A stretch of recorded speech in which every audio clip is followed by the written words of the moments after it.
TJ Van Garderen, the defending champion in Aspen for stage 1 of the USA Pro Challenge, while this man starting his last race as a professional. Jens Voigt choosing to retire at the end of this week. 4 miles they rolled out of town of Aspen, and then they were facing up to 3 circuits of just over 20 miles or 32 kilometres to give them a total distance of the day of 61 miles or 98 kilometres. Well, the first few kilometres might have been nice and easy, but as soon as they got out onto the open roads, the attacks came thick and fast. Yes, the early morning breakaway, as Paul Showing often calls it, trying to get clear, but soon after the race started, the abandon of the 4 times American champion Freddie Rodriguez shakes his head and can't face up to the altitude, the second oldest man in the race. Probably a lot to do with the speed of the ascent of the first climb up towards the summit of Snowmass, and that was all because of the big move that was made, initiated by the rider from United Healthcare, here wearing number 78, Daniel Summerhill. He started the move but was quickly joined by 7 other riders who established a lead over the front end of the main field. We're now heading up towards Snowmass village for the first time at 3 laps, and then they return down to the finishing line for the first time after 20 miles. And it was Summerhill who'd started the breakaway, who's right up the road here, getting the first points in the sprint competition. It wasn't to be expected though at the top of the first climb as we headed up to Snowmass, a big sprint finish, and it was the Australian Lachlan Norris taking out the major points there.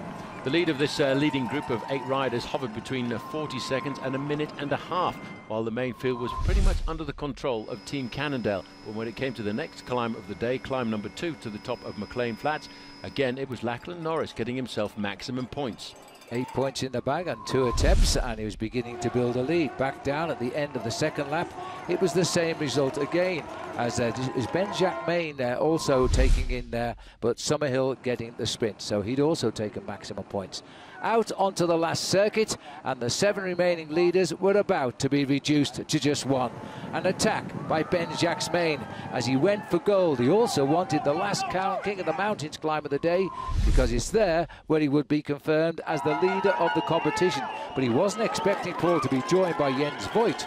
Just before the start of the climb, he was joined by Jens Voigt, but he held on to get himself maximum points. And with those 4 points at the top of the climb there, the final climb of the day, that would give him the lead in the King of the Mountains competition. But the oldest man in the race, Jens Voigt, had something else to say about this race and laid down the formation for what was going to split the race to pieces. Yes, Voigt was caught, and the finish wasn't too far away either.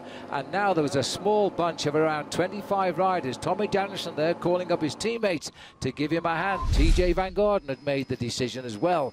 But down at the finish, a late attack by 2 men. Alex House, who rode his first Tour de France in July, challenged by his friend but rival teammate, as crossing the line was Kiel Reinen, who'd finished 3rd a year ago and now converted that to a win on the same finishing line, and he will be the first leader of the USA Pro Challenge.